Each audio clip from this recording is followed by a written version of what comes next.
खुलुमबाय लोगोफोर, गोजोन फुंबिलि बयनिसिमबो। नोंथांमोनखौ गोदान भिडिअ'आव आरो फिन खेबसेबाव बरायनाय जाबाय। आं दिनै नोंथांमोननि सिगाङाव 20 पुस 1431 मायथाइ एबा 5 जानुवारि 2025 मायथाइनि सानसेनि फान्जामुथिखौ फरायथिनो लादों। आसा खालामो नोंथांमोना भिडिअ'खौ नायना मोजां मोनगोन।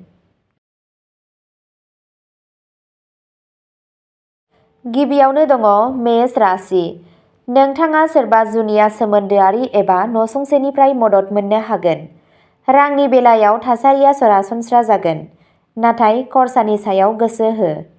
नोंथांनि सावस्रियाव जौगानाय गाहाय थागोन। लोमजानाय जानो हागौ, बेनिखायनो सोलायनाय बोथोराव गावखौ जोथोन ला। हाबा जानाय सुबुंफोरनि हाबा जानाय जिउआ गोदै जागोन आरो नोंथाङा नोंथांनि जिउ लोगोरिनिफ्राय मोनसे गोदान फालांगियारि सानस्रि मोननो हागोन।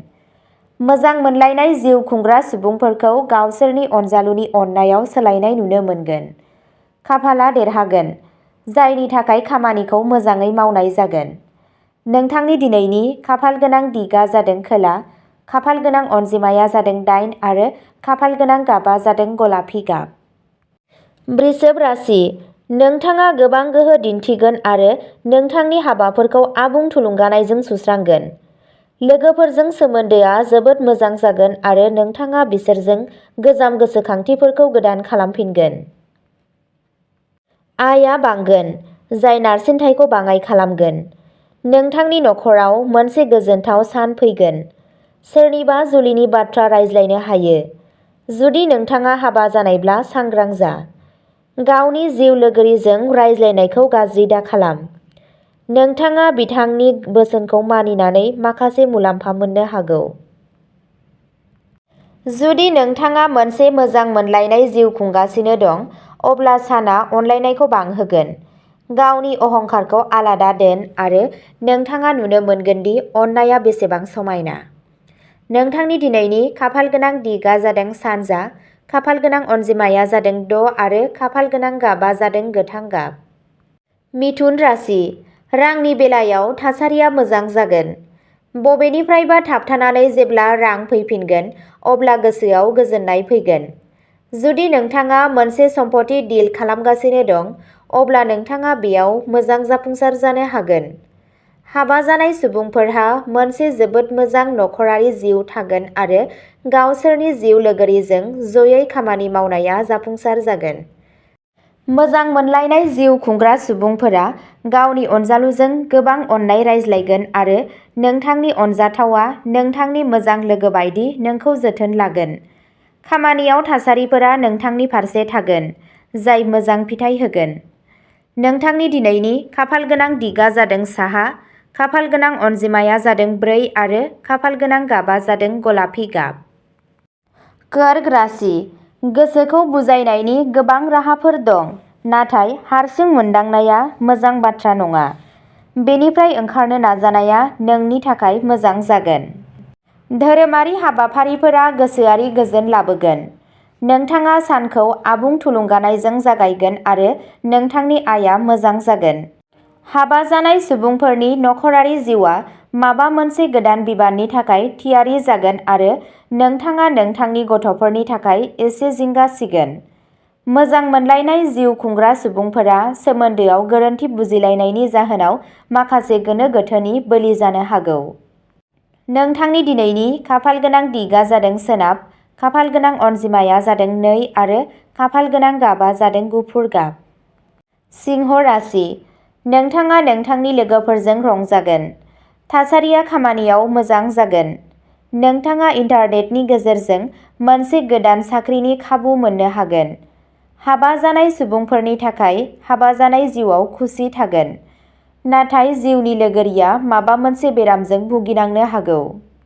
मोजां मोनलायनाय जिउ खुंग्रा सुबुंफोरा गावसोरनि सोमोन्दोआव जोबोद खुसि मोनगोन आरो जानो हागौ नोंथाङा नोंथांनि अनजालुखौ जुलि लानायनि सिमांखौ मोगथाङाव जाफुंहोनायनि बाथ्रा रायज्लायगोन, जाय जाफुंसार जागोन।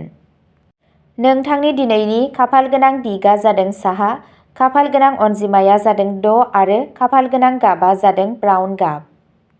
कन्या राशि। नोंथाङा नोंथांनि खामानियाव जोबोद मोजां मोनगोन।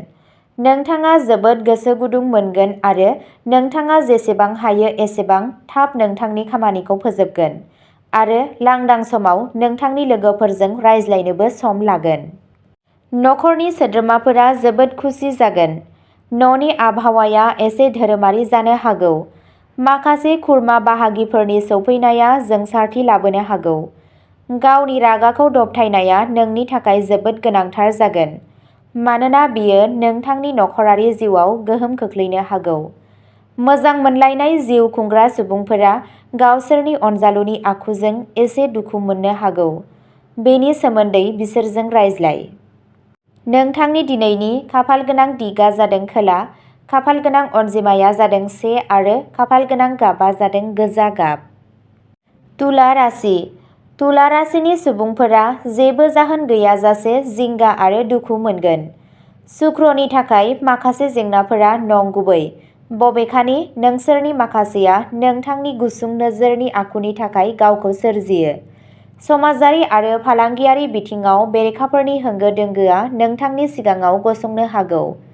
नोंथाङा बैसोर सुबुंफोरखौ गावनि साहस आरो मेलेमजोंल' फेजेननो हायो। बेनिखायनो गोसोनि लोरबांथि आरो गाज्रिफोरखौ नागार। रावनिबो सायाव जेबो गाज्रि दासान। नोंथांनि दिनैनि खाफालगोनां दिगा जादों सानजा, खाफालगोनां अनजिमाया जादों 9 आरो खाफालगोनां गाबआ जादों रुफानि गाब। वृश्चिक राशि। बेयो नोंथांखौ एसे दुखु होगोन आरो बेयो मावनाय खामानिखौ गाज्रि खालामनो हागौ। बेनिखायनो बांद्राय दासान आरो गावखौ हारसिं दागार। जुलि जानाय जिउआ जोबोद समायना जागोन। नोंथांनि जिउ लोगोरिया नोंथांनि मोखांआव मिनिनाय लाबोनो हाजासे नाजागोन। नोंथाङा बिसोरनि बे स्टाइलखौबो मोजां मोनगोन। मोजां मोनलायनाय जिउ खुंग्रा सुबुंफोरा जोबोद खुसि जागोन आरो गावसोरनि अनजालुखौ लोगो हमनो थाखाय माबा मोनसे बाहाना नागिरगोन। गावनि अनजालुजों मोनाबिलिनि सम बारहोनाया नोंनि गिबि गोनांथि जागोन। नोंथांनि दिनैनि खाफालगोनां दिगा जादों सोनाब, खाफालगोनां अनजिमाया जादों 2 आरो खाफालगोनां गाबआ जादों गोजा गाब। धनु राशि। धनु राशिनि थागिबिफोरा जायखिजाया गोदान सोमोन्दोनिफ्राय मुलाम्फा मोनगोन। बेनि अनगायैबो बिजिरसंनाया सिगांनि बेलायावबो मुलाम्फा गोनां जानो हागौ। जुदि नोंथांनि राङा गोबाव समनिफ्रायनो थाबथानानै दं, अब्ला नोंथाङाबो मोननो हागोन। नाथाय बेनि थाखाय नोंथाङा नाजानांगोन। गावनि नखरारि बिबानफोराव सांग्रां दाजा, नङाब्ला सोमोन्दोआव जाथायफोर थानो हागौ। जिउ राहायारि दावगानाया गावखौ फोथायनायखौ बांहोगोन। नोंथांनि दिनैनि खाफालगोनां दिगा जादों सानजा, खाफालगोनां अनजिमाया जादों 3 आरो खाफालगोनां गाबआ जादों गोमो गाब। मकर राशि। नोंथाङा फ्राय गासैबो बिथिङाव नोंथांनि रोंमोन्दांथि आरो नोंथांनि आखा-फाखाथिखौ दिन्थिगोन। नोंथांनि आयाबो बांगोन आरो नोंथाङा नोंथांनि बेरेखाफोरखौबो फेजेनगोन। जुदि नोंथाङा जायखिजाया बादायलु आनजादनि थाखाय थियारि खालामगासिनो दं, अब्ला दिनै नोंथांनि थियारिफोरखौ आवगायहोगोन। हाबा जानाय सुबुंफोरनि नखरारि जिउआ मोनसे आबुङै गोजोन जिउ महरै नुजाथिगोन। मोजां मोनलायनाय जिउ खुंग्रा सुबुंफोरा गावसोरनि सोमोन्दोनि बागै मिन्थिगोन आरो बिसोरो गावसोरनि अनजालुनिफ्राय सैथोखौ मिजिंथिगोन, मानोना बिसोरनि गोसोआव माखासे गोरोन्थि बुजिलायनाय थागोन, जायखौ स्रां खालामनो गोनांथि जागोन। दिनै खामानिनि थासारिया जोबोद मोजां जागोन। नोंथाङा बिसोरनिफ्राय मोजां मुलाम्फा मोनगोन। नोंथांनि दिनैनि खाफालगोनां दिगा जादों खोला, खाफालगोनां अनजिमाया जादों 5 आरो खाफालगोनां गाबआ जादों गोथां गाब। कुम्भ राशि। बांद्राय साननाया उदैयाव मोनसे सोमोनांथाव असुबिदा सोमजिहोगोन। नोंथाङा सिबिनाय एबा धोरोमारि हाबाफोराव मोजाङै खर्सा खालामगोन।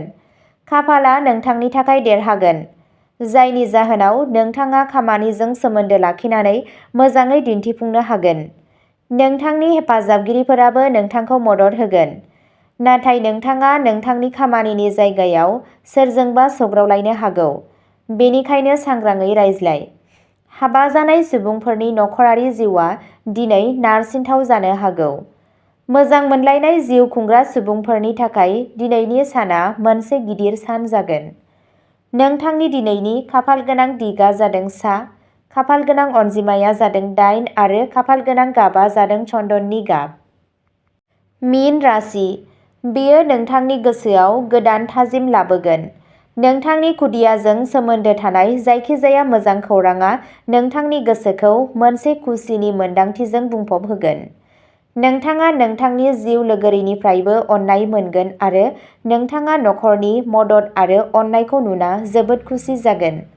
बे मिनिनाया नोंथांनि मोखांआव सानसे थागोन।